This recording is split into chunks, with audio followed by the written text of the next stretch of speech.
Welcome to Midnight in America, your source for the most provocative global affairs content on the internet. This week's guest is writer and blogger Daryl McCann, who will be discussing China's 1979 democracy wall. It's midnight in America, 2 p.m. in Sydney, Australia, high noon in China. Daryl McCann, what time is it where you are? It's 1:30 Central Time. Oh, you got a half hour off. So let's let everyone know where you are. Where are you calling in? So Adelaide is in South Australia, and for any Americans, it's the central state and the southern state. The central south. So you're kind of like the New Orleans of Australia. Or ish, maybe more north. And this was the city that Rupert Murdoch, by the way, for Americans, this was the city where he owned his first newspaper. Rupert, and the newspaper, it was called News, and that's where the News Corp comes from. For good or for bad, everybody, this is where this used to be the capital of News Corp, but it's now New York. Rupert Murdoch of Adelaide, Australia, and the only slightly less celebrated Daryl McCann. Why don't you tell us a little bit about why you're on the show? So I've of course read your articles about your visits to China and your early history as a keen Maoist historian. But why don't I let you tell? Why don't I let you tell a story? So we're going to talk about the democracy wall, but how did you end up in China in 1979? Yes, it was. I was very young, as you can imagine. So it's 1979, and a relative of mine was one of the very few people that had managed to get a teaching job in China, in Hangzhou. Okay. And so this was. I was a kind of Maoist, really. I was at that university. We could be any kind of Marxist in those days. I wasn't particular. But the teacher who controlled their mother had been ill. And so, one way or another, I suddenly got invited out of the book. And it's not something I organised myself. I was 21, 22. And I only later realised how incredible time I had arrived in China. In fact, I went back to my wife 4 or 5 years later on honeymoon, and everything. Wow. So the moment that I was there had come and gone, and I will look at some of the photographs. The thing about the photograph is, which I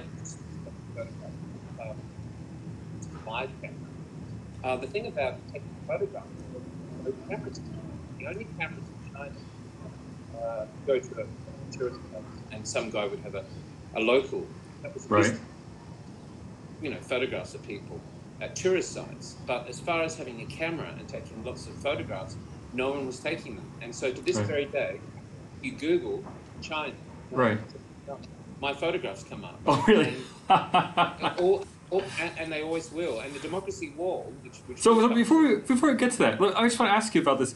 And maybe you don't know the answer, but were there no photographs in China because the Chinese communist state simply was not producing cameras, and like as people had bicycles, but was it just a matter? Was it just lack of income that people couldn't afford a camera, or did they not make cameras because they didn't want people taking photos?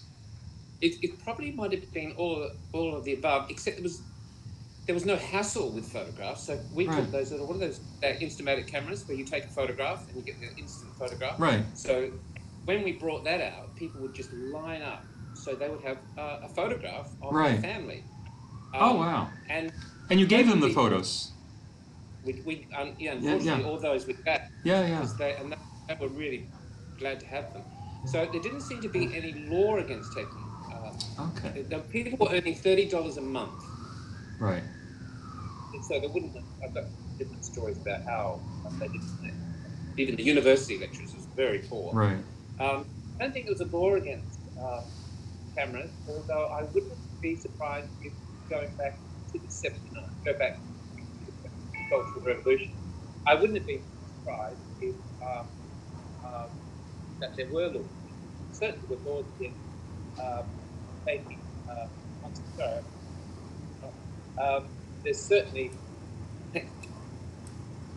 there were laws in singing art. Really? Oh, all sorts of little things you couldn't do, which seem incredible now. Wow. And so what actually brought you to China in 1979? And then we'll get into the democracy wall, and we have some great photos to show. But the story was so engaging when I read it in your article that I'd love to share it with the viewers. Well, because I was a sort of pseudo-Maoist, if you will, and because a ticket was there, and because this person was a relative, a ticket was available, and they were teaching in China, by the way. So they were teaching in China. I wasn't teaching in China. They were much older. Right. And what we had, this might be different from America. In China's overture to the world, they had an organization, Australian Chinese Friendship Society. And they also had a political party, a Communist Party in Australia, Marxist-Leninist. And this party had really high profile in China and Australia. Really? And the person I knew was just an ordinary teacher. This guest came, the chairman of Australia, speak about the whole country. And she was engaged in it. Nobody was trying to time. The Russians hadn't been there for 19 years. They had not seen European or that period except Albania. Albanians. Albania. The only friend of, for most of the 60s, the only friend of China was Albania, right. Believe it or not. A few Albanians passed through. So this relative of mine was there, and what happened was I was a real believer. And there I was. I basically spent reality, one of those huge experiences. So when I came back, having had that experience back to university, I just didn't run for it. It was a very everybody turned. So Daryl, I'm sorry to cut you off. We're having sound problems, and I don't want people to lose what you're saying. So even though it's not going to make for great a great show, let's cut off and reconnect. And I'm just sit right there. I'm going to dial you right back, and we'll hope it comes in better. And everyone, just hold on a second while we get Daryl back on the line here.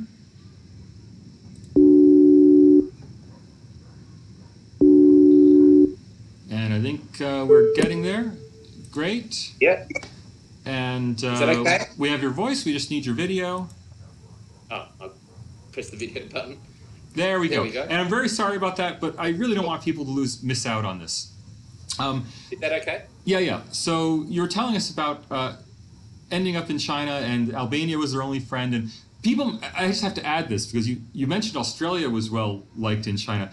Even today, you can get Maoist student newspapers on the University of Sydney campus. So people might be surprised to hear that there's this close connection between Australian leftism and Maoism. But go on. So I'm sorry to have interrupted your story. And Humphrey McQueen was the big Maoist Marxist in Australia at the time, and I used to go to the Chinese East bookshop, it's called Adelaide, and I used to kind of read instructs, propaganda thing. But I felt and everybody brilliant. My lecturer, a world-famous author, he became one of 40 people who came out in 1966, done the Cultural Revolution, and he wrote that nobody died. That's what he said. That's what he wrote. So can you imagine me, a young man, arriving, believing that no one had died in the Cultural Revolution, right? The happiest place on earth, and then got to be there, and then at this university, and one day after another, basically, the people were fabulous. At the university, they were fabulous, and they were caught in this time between. They fought this period of time between the Cultural Revolution and what was happening next. So Deng Xiaoping was not even the chairman at this time. it was Chairman Wilder, and people were talking about civic modernization, i.e., democracy. So at that time, what people do was to share with people their lives. Right. It's incredible. So that's what happened. 4 weeks, culminating with democracy. It was not that I wanted to hear what they were saying in a way, because I was a communist. I believed in communism, and they were hammered. They, Chinese, were hammered. Everyone and about communism. It was incredible. Right. In a way, it affected me for life. That experience. Right. So why don't I put up the photo essay that you took? So this is a, just put it up on the screen. Hopefully we'll get this set right. Right now it's looking at the wrong. No, I'm trying to get this photo essay up. Everyone, please bear with me. Why don't you tell us about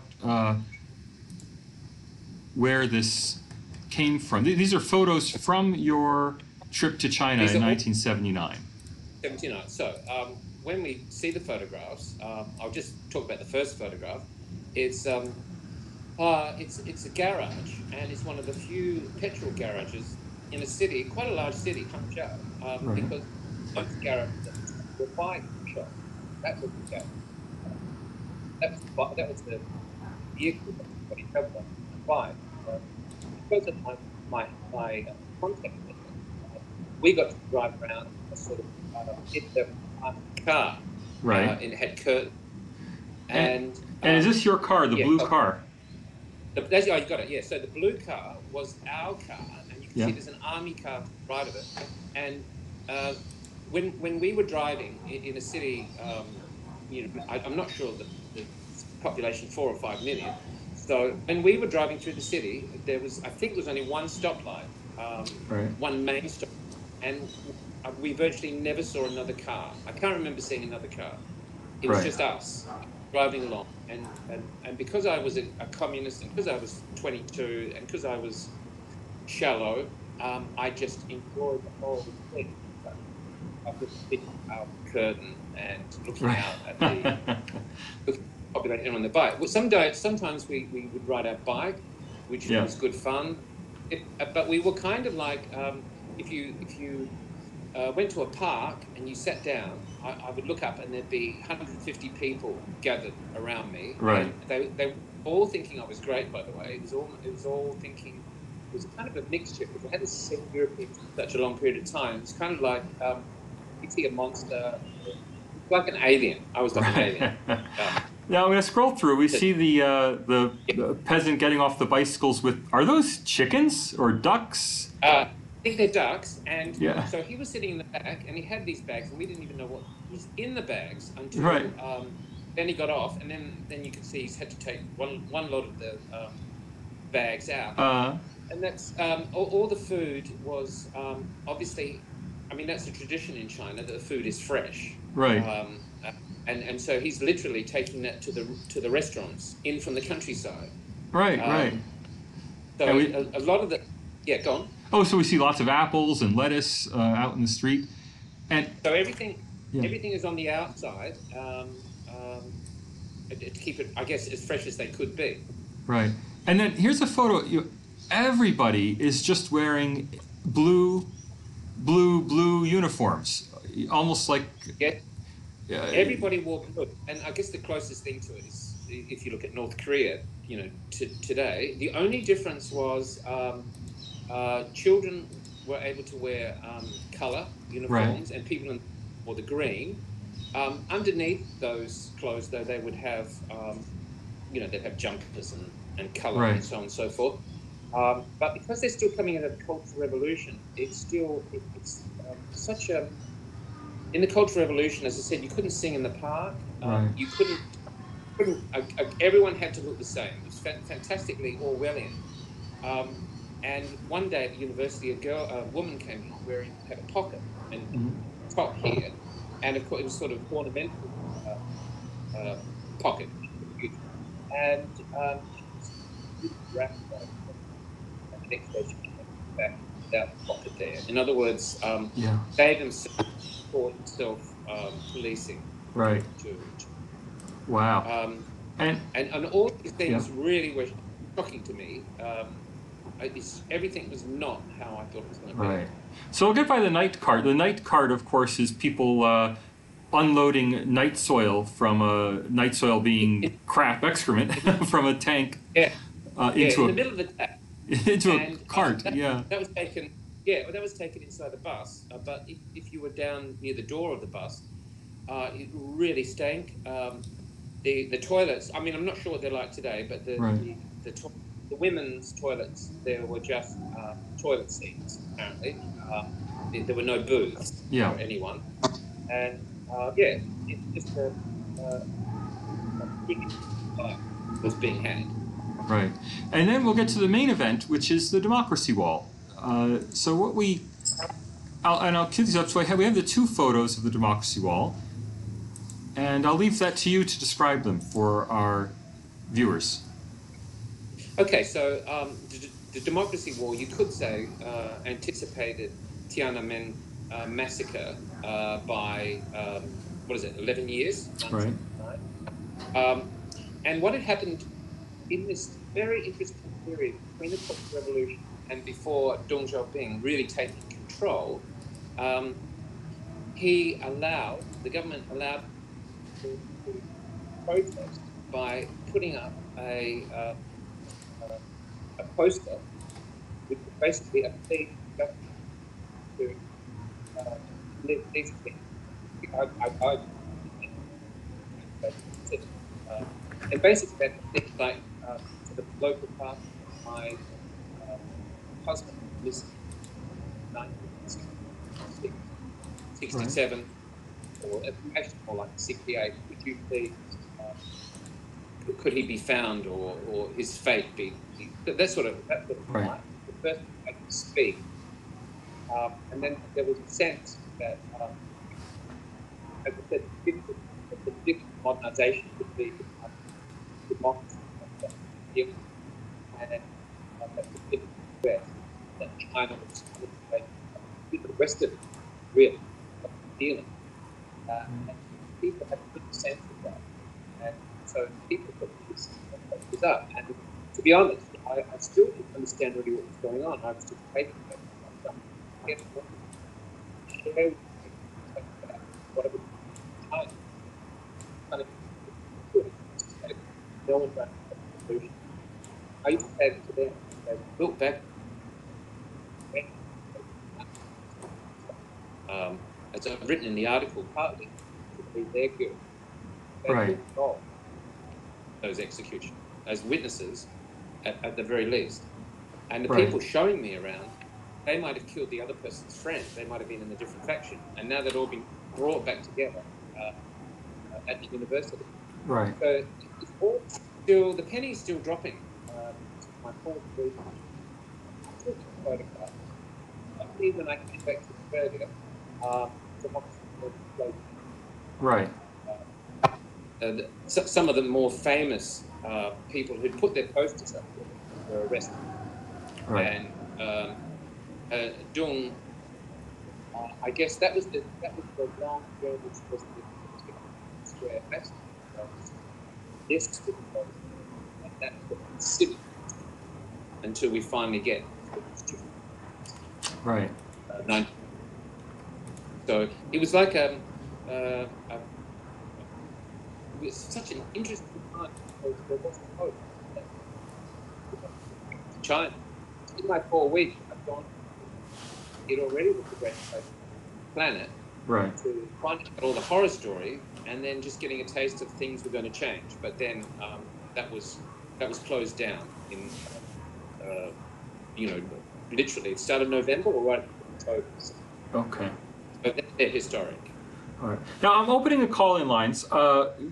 Anyone who wants to call in, don't hesitate to interrupt us. If you want to ask a question for Daryl, The numbers are Skype Babones, USA 412-567-6798, Australia 02-8003-6853. Those numbers are on the screen if anyone would like to call in. We'd love to hear from you, but we're not going to stop talking because we don't have a separate producer to take call in. So if you want to call in, just go ahead and call. We'd love to have the interruption. But in the meantime, we'll keep talking about the democracy wall. In the lower photo, Yeah. the men are all, hunched over, carefully reading. I mean, I assume you don't read Chinese.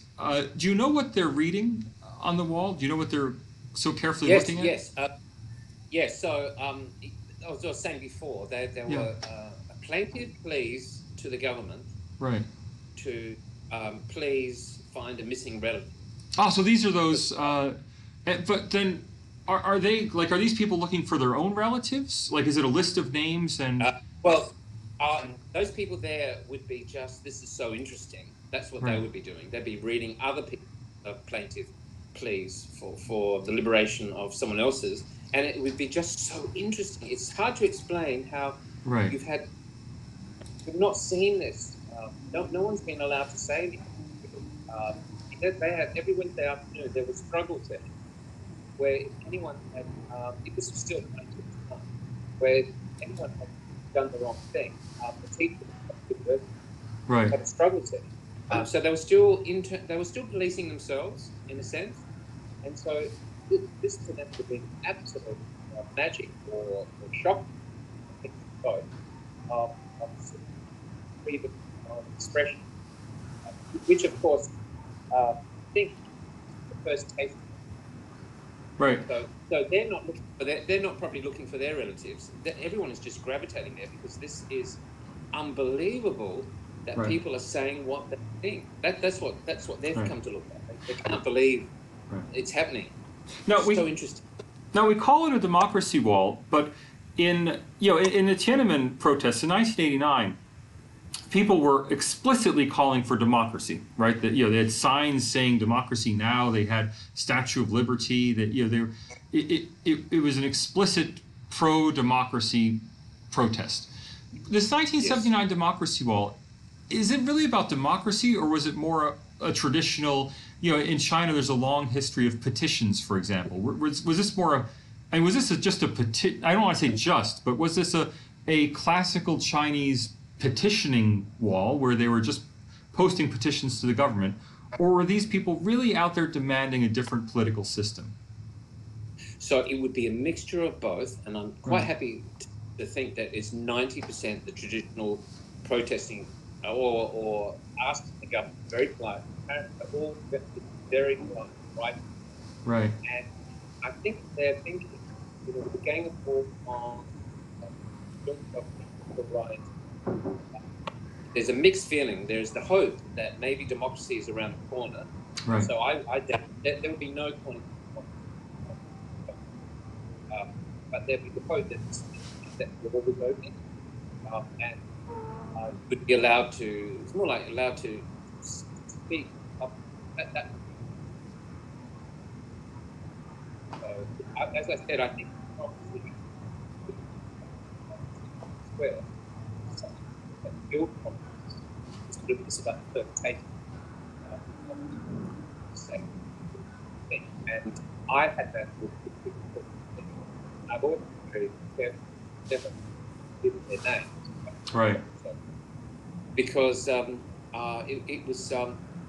was cathartic for them to be able to express me, who was leaving horror that the horror that they had been, which includes pushing people off the and not dying, and then everybody chanting around them, someone with a broken back, where you feel that you had to participate. Wow. Thing. One day I went home to our hotel, and at lunch.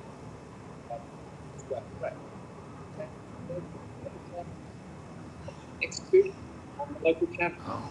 On TV? On TV, on the local channel. Wow. A guy the guy was brought out and waving his head about, and eventually, and that was on TV. And that is what was happening. There I was, achieved advantage. I said I got all their now definitely fit bring them down. Those four. And they were put in faith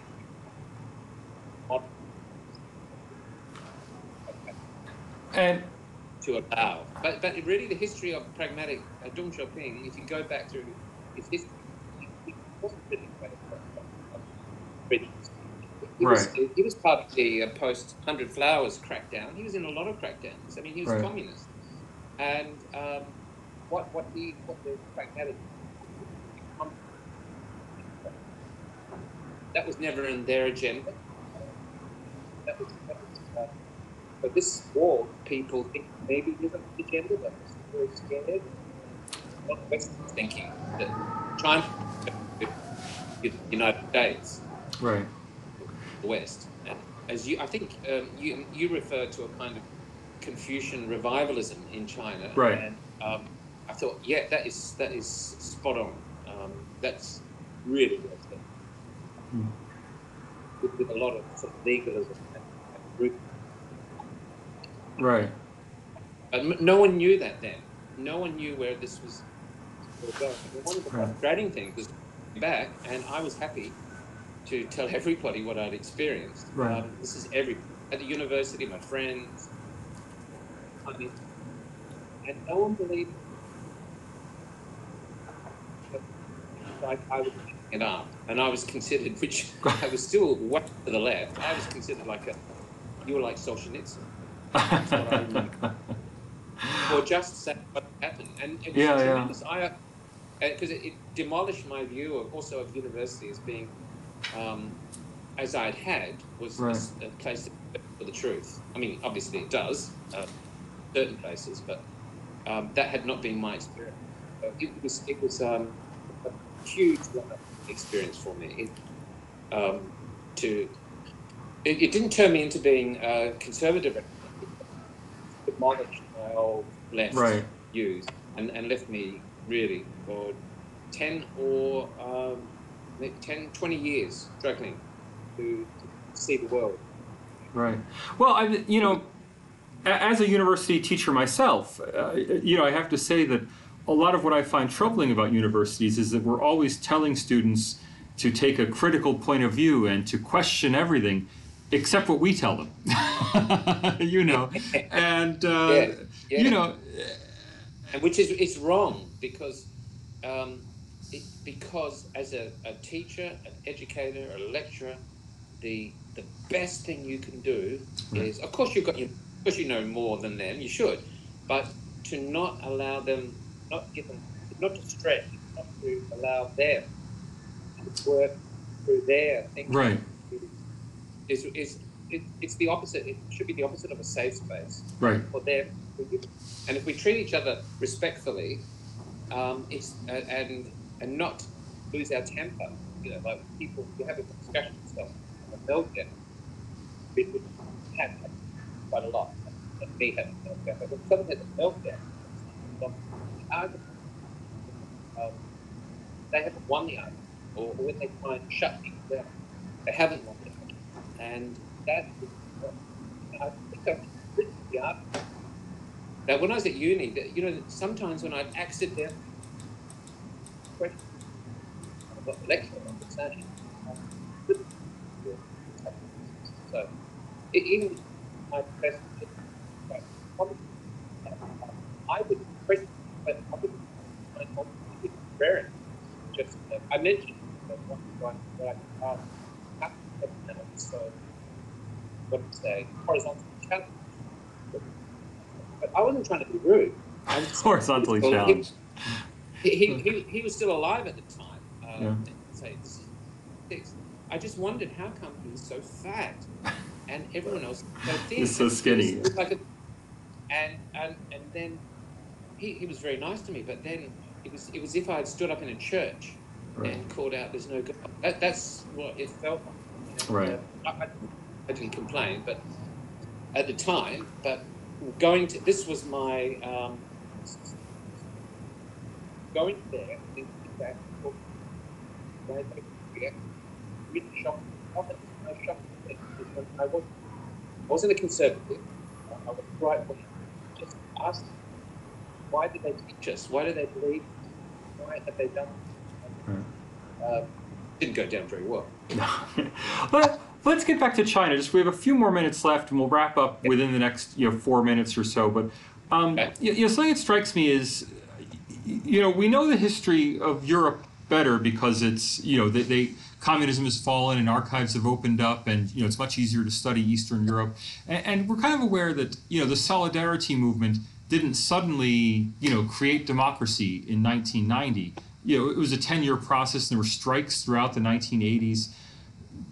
Is there a connection? I mean, so it took 10 years from the beginning of Solidarity to bringing down communism in Poland. Was this 1979 democracy wall the start of something that grew and grew and became Tiananmen Square before it was crushed in 1989? Or do you think this is just a one-off that you observed and no relationship? Because Tiananmen Square has consistently been a place where people protest, right? I mean, I think in 1976 there was a famous protest in Tiananmen Square as well. Zhou Enlai. Okay. Yeah. That was, even Zhou Enlai had deep problems. People supported, they used him as leverage against the radical. Okay. Yeah, no, I think everybody was very confused at this point, and no one knew where it was all leading. That's why it was the famous way he was famous for he referred to organization, and that's so. I think for China, and I'm careful to protect Western things. However, I think that probably all countries civilization, they want to find responsible government, accountable government, and I don't think having a president like that is worse. I fear, and sometimes probably and China, because they got that. Right. Yes. Yeah. And so the stories that I would tell, to the freedoms now. I mean, obviously, there is more freedom, right? And you only have that fantastic dating show, which it's like watching people from the 1950s, and that would not have existed in the culture. Okay. Girls were not allowed to. So there is change there, but I'm not sure where it's legal. Still not sure where it's legal. They're just going to keep going. Right. I think we'll leave it there. Daryl McCann, thank you very much. Thank you very much for appearing on Midnight in America. I really appreciate it. And next week we'll have another guest, so please come back next week and we'll see you, or at least you'll see us on Midnight in America. Thanks, everyone.